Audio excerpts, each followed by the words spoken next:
Assalamualaikum, my YouTube family. It's Knowledge Thirst here. I hope you all are safe and sound.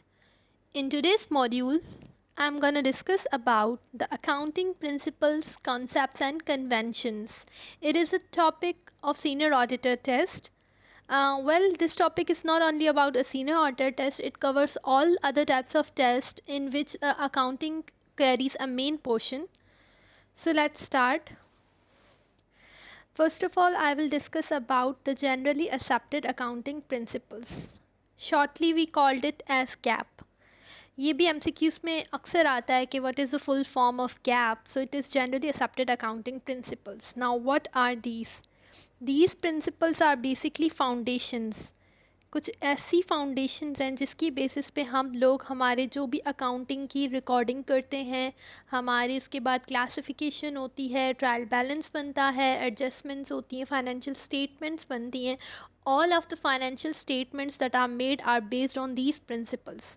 ऐसे principles, ऐसे procedures और कुछ ऐसे standards जो हमें बताते हैं कि हमें किस तरह से अपने अकाउंटिंग की फाइनेंशियल स्टेटमेंट्स बनानी है, हमें अब वट एवर जो भी रिकॉर्डिंग्स करनी है वो कैसे करनी है, that are called as GAAP. क्योंकि guys you know that accounting is a language of a business and it is necessary for not only for one country कि एक कंट्री में जो भी कंपनीज़ हैं वो इसको फॉलो करें, पर कहीं भी डेवलप हो, डेवलपिंग कंट्रीज़ हो, वहाँ पे जितनी भी कंपनीज़ होती हैं they must have to follow the accounting. So it is very crucial कि हमारे पास कुछ जनरल रूल्स और रेगुलेशंस हो जिनको फॉलो करते हुए हम जो है अब हमारी फाइनेंशियल स्टेटमेंट्स बनाए, वरना तो काफ़ी सारे इश्यूज क्रिएट हो सकते हैं. ठीक है, सो बेसिकली गैप वो प्रिंसिपल्स हैं. अच्छा, ये कौन इशू करता है? These are issued by Financial Accounting Standards Board. अब ये MCQs में आ सकता है कि गैप तो प्रिंसिपल है, लेकिन ये कौन इशू करता है? कोई तो होगा जो उनको इशू कर रहा होगा. That is financial accounting standards board. और गाइस एक बात ये भी याद करने वाली है दैट गैप जो है ये प्रिंसिपल किसने दिए थे? हमें यूनाइटेड स्टेट्स ने दिए थे. और अगर हम ये कहें कि किस पब्लिक कंपनीज़ के लिए it is very crucial to any how accept the GAAP, तो वो हो जाता है यूएस के लिए. Public companies in a United States must follow GAAP when their accountants compile their financial statements.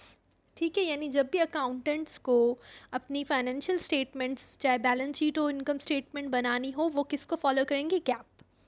It's a combination of authoritative standards हैं जो हमारे पॉलिसी बोर्ड्स बनाते हैं. ठीक है, commonly accepted ways of recording and reporting accounting information. Gap का aim क्या है? why they are introduced basically to improve the clarity होने ताकि कोई confusion ना हो.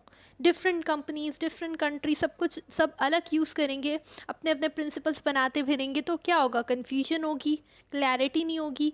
Second thing, consistency. when you have no rules and regulation, one year आप कुछ और कर रहे हो and then in second year you are doing something else. तो when you have to compare the first year result with the second year result, तो आप कैसे करोगे? ऑब्वियसली एक चीज़ डिफरेंट है, दूसरी चीज़ डिफरेंट है, तो आप उसको कंपेयर नहीं कर सकते जब तक वो कॉमन ना हो. तो ऑब्वियसली गैप जो है आपको हेल्प करती है to maintain the consistency. Now the comparability of communication of financial information हमें कंपेयर करने में भी हेल्प करता है. ठीक है, जैसे अगर हमें अपनी बैलेंस शीट, हमारी फाइनेंशियल पोजीशन ऑफ 2020 को we have to compare it with 2021, तो अगर हमारा एक ही कंसिस्टेंसी होगी, सेम प्रिंसिपल्स की बेसिस पे हम लोग करेंगे, तो हम इजीली कंपेयर कर पाएंगे दैट यस 2020 में हमारे हालात काफ़ी अच्छे थे, बट नाउ इन 2021 कोविड की सिचुएशन और वो सिवियर होती जा रही है, that's why my financial position थोड़ा वीक हो गई है. ठीक है, फॉर सपोज हम ये चीज़ें गैस कर सकते हैं. या not only with our balance sheet, our financial statement, we also cover our financial position और आवर इनकम एंड लॉस कि विद अदर कॉम्पिटिटर्स ना, कॉम्पिटिटर्स जो हमारे होते हैं उनसे भी तो हम इजीली कंपेयर कर सकते हैं जब हमारी एक कंसिस्टेंसी मेंटेन होती है. So that's why GAAP is introduce. और कुछ और प्रिंसिपल्स हैं that are called is international accounting standards. Now people are often confuse that what is the basic difference between the gap and the IAS. तो हम इनको भी पढ़ लेते हैं. व्हाट आर IAS, ये भी MCQs में आ सकते हैं. उसे IAS का क्या जो है फुल फॉर्म है, that is international accounting standards. Are older accounting standards. Basically ये सबसे ओल्डर स्टैंडर्ड्स यही हैं. ठीक है, issued by international accounting standard board. अब हमने पहले जो पढ़ा था गैप, और गैप का हमने क्या पढ़ा था कि कौन इशू करता है, फाइनेंशियल अकाउंटिंग स्टैंडर्ड्स बोर्ड, ठीक है। लेकिन यहाँ पे हमारे अकाउंटिंग इंटरनेशनल अकाउंटिंग स्टैंडर्ड्स कौन इशू करता है, international accounting standard board IASB, an independent international standard setting body based in London. अब ये भी MCQs का पॉइंट है दैट IAS जो है बेसिकली कॉन्सेप्ट कहाँ का है, it is basically concept of London, यानी ये UK में इंट्रोड्यूस हुआ था। The IAS were replaced in 2001 by International Financial Reporting Standards. Now, जो ये नाम रखा गया इंटरनेशनल अकाउंटिंग स्टैंडर्ड्स, इनको 2001 में रिप्लेस किया गया था by IFRS, that is international financial reporting standards. अक्सर ये भी MCQs में पॉइंट आ जाता है कि IFRS किस का फुल फॉर्म क्या है, ठीक है, आपने ये चीज़ याद रखनी है। And second point is that के पाकिस्तान में यूजुअली कौन सी चीज़ ज़्यादा अडॉप्ट हो रही होती है, तो आंसर होता है कि इंटरनेशनल अकाउंटिंग स्टैंडर्ड्स जो हमने बनाए थे अक्सर तौर पे वही यूज़ हो रहे होते हैं हमारे इसमें पाकिस्तान में, ठीक है। और अगर हम US की बात करते हैं, US में तो गैप नेसेसरी है। International accounting is a subset of accounting, ठीक है, ये सबसेट है अकाउंटिंग का that considers international accounting standards. जब भी हम बैलेंसिंग बुक्स, जब भी हम अपने बुक्स को मेंटेन कर रहे होते हैं, then we always consider the international accounting standards. Now let's come to the point accounting principles. Accounting principles हमने ऑलरेडी डिस्कस किया कि गैप क्या होता है, सो हम यहाँ पे कुछ प्रिंसिपल्स पढ़ेंगे कि कौन कौन से पॉसिबल प्रिंसिपल्स हो सकते हैं। Accounting principles are basically the rules and guidelines, और वी कैन ऑल्सो से कि that they are the foundation और the pillars on the basis of which we basically क्या कहते हैं, on the basis of which we make a financial data, हम financial data बनाते हैं या मेंटेन करते हैं। So these are basically pillars, rules और guidelines. Now the accounting principles can be further dig out, or we can say divided into two parts. Number one is the accounting concepts and the second one is accounting conventions. ये हम accounting concepts पढ़ते हैं। यहाँ पे पहला है accrual concept, second conservatism concept नहीं, वो हमारे conventions में आता है, by mistake मैंने इसको ऐड किया, सो ये नहीं हम पढ़ेंगे, हम ये convention में पढ़ेंगे। एक तो accrual concept, उसके बाद consistency concept, economic entity concept, going concern concept, matching concept, materiality concept. ये 7 जो है हमारे 6 हैं, बल्कि इनके अलावा भी अगर कोई होगा तो मैं आपको वर्बली एक्सप्लेन कर दूंगी अकाउंटिंग कॉन्सेप्ट्स, ठीक है। Now what are these are basically certain assumptions, कुछ हम अज्यूम कर रहे होते हैं कुछ चीज़ें, कोई टर्म्स एंड कंडीशंस, ठीक है, जिस पे हमारी अकाउंटिंग बेस्ड है, उनको हम क्या कहते हैं, concepts. Concepts are basically what? Assumptions, conditions and ideas. अब इनमें हमारे पास फर्स्ट ऑफ ऑल होता है accrual concept। ये बहुत फेमस कॉन्सेप्ट है। accrual concept क्या कहता है कि चाहे रेवेन्यू है, ठीक है, या एक्सपेंसेस है, अब रेवेन्यू होगा तो हम उसको तब रिकॉग्नाइज करेंगे जब हमने उसको अर्न किया, नो मैटर हमें कैश कब मिल रहा है।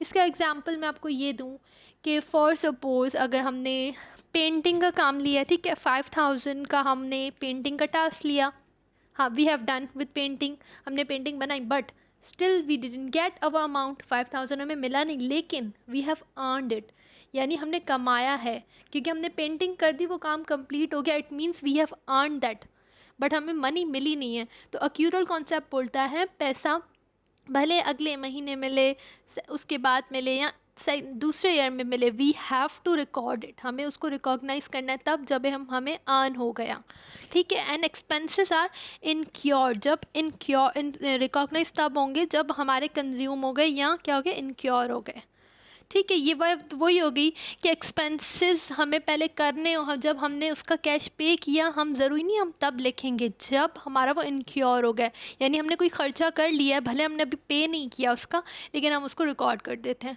जैसे कि हमारी इलेक्ट्रिसिटी होती है, बेस्ट एग्जाम्पल इज़ दैट कि मंथली में we consume the electricity, okay, but हम उसका बिल कब जो है पे करते हैं, नेक्स्ट मंथ ये एग्जाम्पल है, ठीक है। लेकिन फिर हम रिकॉर्डिंग अगर की रिकॉर्ड करने की बात है, then we will prefer the electricity, जब हमने उसको इनक्योर किया हम उसको नोट डाउन करेंगे। So that is accrual concept. इसके ऑपोजिट में एक सिस्टम आता है, that is cash concept.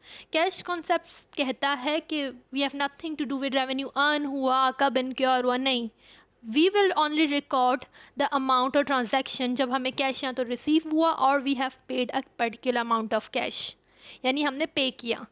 But ये कॉन्सेप्ट रॉन्ग इस समटाइम्स इसलिए भी हो जाता है क्योंकि हम लोग अगर पेमेंट्स, काफ़ी चीज़ें हमारी वो क्रेडिट बेसिस पे भी हो रही होती हैं, ठीक है। कितनी सारी ट्रांजैक्शंस हम लोग क्रेडिट के बेसिस पे भी कर रहे होते हैं। 6 मंथ्स 1 ईयर लग जाता है हम पे, ठीक है, नहीं कर रहे, ठीक है। अब हमने अगर किसी को उधार दे दिया है ना, पूरा 1 ईयर अगर वो उधार हमें वापस नहीं आया तब तक हम रिकॉर्ड नहीं करेंगे तो हमारा पूरा सिस्टम बिगड़ जाएगा और हमारी ट्रू फाइनेंशियल पोजीशन, हमारी true income, profit and loss account नहीं बन पाएगा।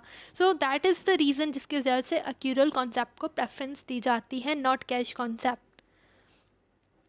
The second is consistency concept. Consistency basically ये मीन्स होता है कंटिन्यूटी होना, ठीक है। आप कोई ब्रेक नहीं ला रहे हो बीच में, कोई गैप नहीं ला रहे हो, इनकन्सिस्टेंट कोई चीज़ नहीं है, बिल्कुल स्मूथ वे में जा रही है। It means that in one accounting period, for suppose आप अक्यूरल जो है सिस्टम यूज़ कर रहे हो, कॉन्सेप्ट यूज़ कर रहे हो, then you have to use the same accrual concept in next year. There is no option, any option कि आपने एक दफ़ा अक्यूरल यूज़ किया and next year you are using cash concept. तो इससे क्या होता है, कंसिस्टेंसी इसलिए ज़रूरी है, मैंने पहले भी बताया था कि to easily compare 1 year's financial statements और रेशियोज़ विद अनदर ईयर, दूसरे ईयर के साथ हम कंपेयर कर सकें। जब वो एक कॉमन प्रिंसिपल की बेस पे नहीं होते तो it's very difficult to compare.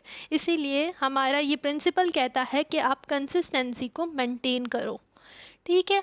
और इसमें हमारे काफ़ी एमसीक्यूज़ आ जाते हैं, अगर इसकी काफ़ी सारे कॉन्सेप्ट्स की वायलेशन के बारे में एमसीक्यूज़ आते हैं। जैसे कंसिस्टेंसी, तो हम उसका कोई एमसीक्यूज़ दे रहे हैं कि कौन सा इनमें से ऑप्शन है जो वायलेट कर रहा है कंसिस्टेंसी कॉन्सेप्ट को। उसमें ये हो सकता है कि वन टाइम हमने एक अकाउंटिंग प्रिंसिपल यूज़ किया, नेक्स्ट टाइम में हमने कोई दूसरा अकाउंटिंग प्रिंसिपल यूज़ किया, तो that will be violating the consistency concept. Now the fourth is economic entity concept. Economic entity concept कहता है कि जो एक business entity है वो अलग होती है from its owners. हमने लॉ में पढ़ा होगा तो लॉ में company is separated from its owners, but when we compare it with partnership and sole proprietorship तो वहाँ पे लॉ के हिसाब से कोई उनकी सेपरेट एग्जिस्टेंस नहीं होती। वो कहते हैं कि सोल प्रोप्राइटर और उसकी जो प्राइवेट अर्निंग्स जो भी है वो अलग नहीं होते, ठीक है, in a case of in existence of law. But जब हम अकाउंटिंग की बात करते हैं दैन इन अकाउंटिंग पर्सपेक्टिव, चाहे सोल प्रोप्राइटर है, चाहे पार्टनरशिप है और कंपनी है, in all the three types of businesses हमारा क्या होता है कॉन्सेप्ट के जो बिजनेस ऑनर है, ठीक है, हमारी बिजनेस एंटिटी है, वो सेपरेट होती है बिजनेस के पर्सनल अर्निंग्स या उसके पर्सनल इनकम से या उसके पर्सनल एक्सपेंसेस से, ठीक है। यानी हमें कोई भी ट्रांजैक्शन करनी है तो हम किसी के पर्सनल अर्निंग्स और पर्सनल चीज़ों को इन्वॉल्व नहीं करेंगे, ये बात हमेशा याद रखिएगा। अकाउंट सिर्फ बिजनेस रिपोर्टिंग के बनते हैं, पर्सनल यूज़ के नहीं बनते। Business and personal transactions are always separated and this concept is always eligible in all types of transactions, ठीक है, ये आपने याद रखना है। Now the fifth is going concern concept. Going concern concept, इस वर्ड से पता चल रहा है that the business has long term existence ना, उसकी एक लॉन्ग टर्म एग्जिस्टेंस है, फ्यूचर में भी उसकी एग्जिस्टेंस होगी। गोइंग का मतलब चलती जा रही है, ठीक है ना। वी कैन नॉट से कि अगर हमने कोई बिजनेस ओपन किया है that yes we have open this business just for 2 years। Now this concept is wrong. कौन बिजनेस खोलता है बोलता है कि नहीं I am just opening this business के 1 month चल जाए, 5 month चल जाए और 6 month चल जाए।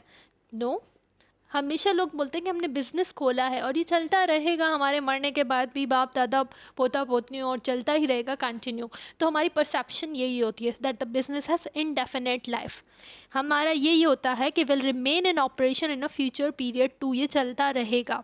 With this assumption revenue and expenses recognition में भी deferred. To the future period.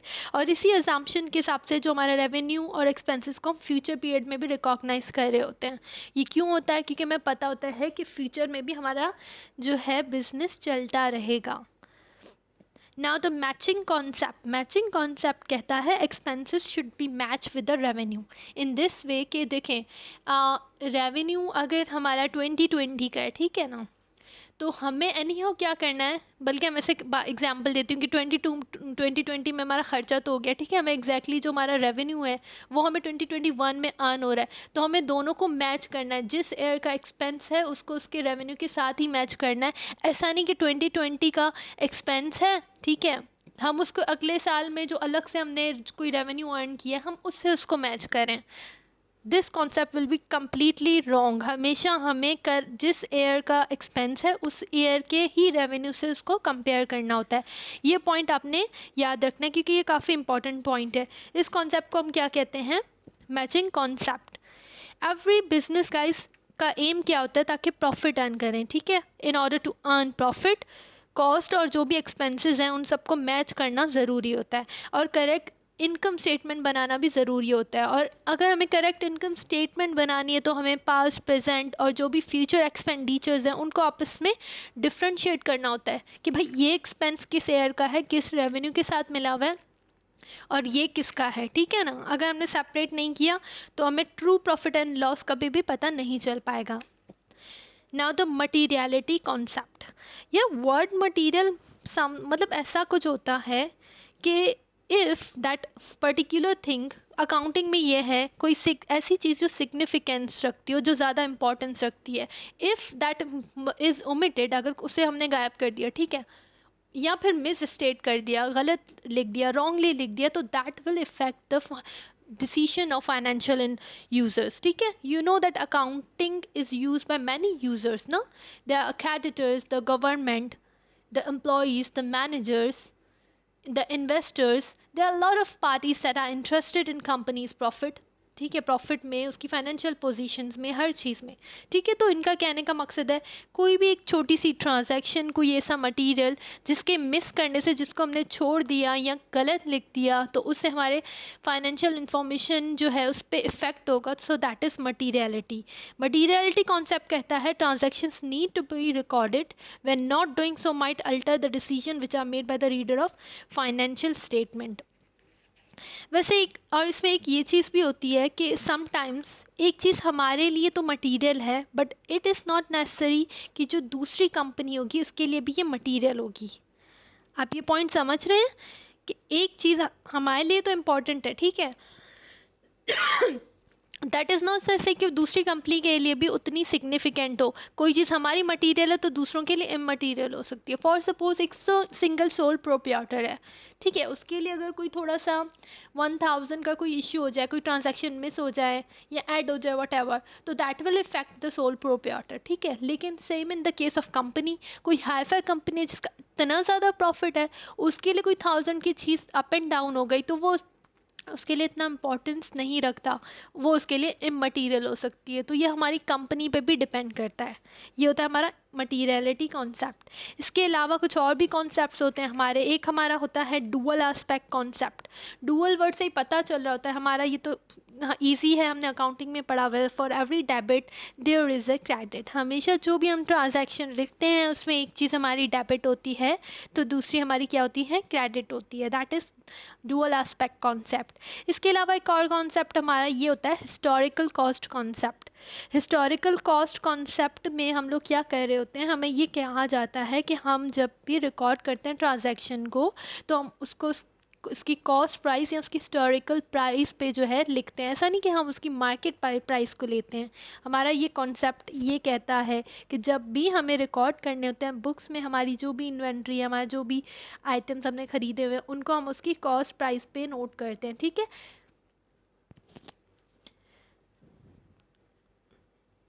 Okay, now comes to the accounting conventions. Accounting conventions के हमने पहले पढ़ा कॉन्सेप्ट्स, तो वो हमारी कुछ अजम्पशंस हैं, ठीक है, हमारे कुछ टर्म्स हैं, कंडीशंस हैं जो हमें क्या करती हैं, अकाउंटिंग को स्मूथली रन करने में हेल्प करता है। तो अकाउंटिंग कन्वेंशंस क्या हैं? Basic guidelines that are use to help the companies to determine how to record the business transactions which not fully address by the accounting standards. Accounting conventions basic guidelines हैं जो हम लोग use करते हैं, companies use करती हैं, किस लिए? ताकि वो डिटरमाइन कर सके कि किस तरह से बिजनेस ट्रांजैक्शंस को रिकॉर्ड करना है that are not addressed in accounting standards. These procedures and principles are do not legally bounded. अच्छा, ये जो कन्वेंशंस हैं that are not legally bounded कि हमें एनी हाउ करना है, ठीक है, but these are generally accepted by accounting bodies, but normally कि ये एक्सेप्टेबल होते हैं, ठीक है। Basically they are designs to promote the consistency, और ये क्यों हमें प्रमोट करते हैं कंसिस्टेंसी को? अच्छा, यहाँ पे बेसिक 4 ही हमारे होते हैं, कन्वेंशंस को आप इजीली याद कर सकते हो, कॉन्सेप्ट्स हमारे फिर भी 8 और 9 हो जाते हैं, ठीक है। और पूरी हमारे जो भी कॉन्सेप्ट, जो भी एमसीक्यूज आते हैं, वो ये इन्हीं के इर्द गिर्द रिवॉल्व होते हैं, ठीक है, इन्हीं कन्वेंशंस के, इन्हीं कॉन्सेप्ट्स के, इससे आगे कुछ नहीं आता। वो बस घुमा फिरा के आपको ये चीज़ बता रहे होते हैं। तो पहले होता है कंजर्वेटिज्म। कंजर्वेटिज्म क्या कहता है? It tells the accountant to the side of caution. अच्छा, we can also called conservatism as doctrine of prudence. हम उसको डॉक्ट्राइन ऑफ प्रूडेंस भी बोलते हैं, ठीक है इसको। और ये कह सकते हैं कि ऐसी पॉलिसी जिसमें हम सेफली प्ले करते हैं, ठीक है, with a great care, with a great caution, ठीक है। इसमें हमारा क्या होता है, वी ऑलवेज थिंक कि जो भी हमारे फ्यूचर लॉसेस होंगे या जो भी एक्सपेंसेस होंगे, हमें उनको एनी हाउ रिकॉर्ड करना है, ठीक है। हम उसको कभी नहीं मिस कर सकते, जो हमारा लॉस हो सकता है हम उसको छोड़ दें, नो इट्स नॉट पॉसिबल। जो भी एक्सपेंसेस हैं उनको तो नोट करना ही करना है, एंड फ्यूचर में जो भी लाइबिलिटीज़ हो सकती हैं, जो हमारे खर्चे हो सकते हैं यार, उनको तो हमें कभी भी मिस नहीं करना, ठीक है। जैसे हमारे डाउटफुल डेब्ट्स हैं तो हमें उन्हें एनी हाउ रिकॉर्ड करना है। लेकिन हमारा ये प्रिंसिपल कहता है कि मे भी अगर फ्यूचर में हमारी कोई पॉसिबल प्रॉफिट और इनकम हो सकती है, तो ज़रूरी नहीं है उसको रिकॉर्ड करना। अब आप ये बात सुनिए ना, ये क्या कंजर्वेटिज्म, यानी छोटी सी, थोड़ी कंजर्वेटिव माइंड हम जैसे बोलते हैं, तो छोटी सोच रखना, यानी आप प्रॉब्लम्स, डेंजर्स, एक्सपेंसेस को तो ज़्यादा फोकस दे रहे हो, बट अब जो फ्यूचर में अगर गेन या इनकम हो सकती है तो उसको आप नहीं जो है प्रिडिक्ट करते हैं, उसको आप नहीं लेते take into consideration, you don't take it, ठीक है। और उसके अलावा एक एमसीक्यूज़ में भी अक्सर ये चीज़ आती है कि in convention of conservatism what you do, आप लाइबिलिटीज़ को क्या करते हो, अंडरस्टेट। कभी भी आप लाइबिलिटीज़ को ओवरस्टेट बढ़ा के नहीं लिखोगे, आप उसको हमेशा अंडरस्टेट करने की कोशिश करोगे, बट और उसके अलावा हमारे पास ये भी सॉरी, लाइबिलिटी को ओवर स्टेट करते हो पर कभी भी अंडर स्टेट नहीं करते, ठीक है। एंड एसेट्स हमारे क्या हैं? एसेट्स तो हमारी रिसोर्सेज हैं, ठीक है। तो लेकिन रिसोर्सेज जो होती हैं उनको कभी भी हमारी जो भी कंजर्वेटिव माइंड की होंगी वो उससे ओवर स्टेट नहीं करेंगी। आप जब भी आज एमसीक्यूज़ में देखो तो 2 चीज़ें होंगी, लाइबिलिटी को कंजर्वेटिज्म में ओवरस्टेट किया जाएगा, एसेट्स को अंडर एस्टिमेट किया जाएगा, या फिर फ्यूचर गेन्स और लॉसेस को थोड़ा इग्नोर किया जाएगा, और फ्यूचर हमारे जो बेसिकली खर्चे हो रहे हैं, एक्सपेंसेस हो रहे हैं, उनको क्या किया जाएगा, ज़रूर रिकॉर्ड किया जाएगा। इसके बाद है full disclosure. This word represent कि भाई हमें जो भी पोटेंशियली इंपॉर्टेंट इन्फॉर्मेशन है उसे एनी हाउ लिखना है हमारी फाइनेंशियल स्टेटमेंट्स में। जैसे कोई कंटिजेंट लाइबिलिटी है, so we can't ignore it.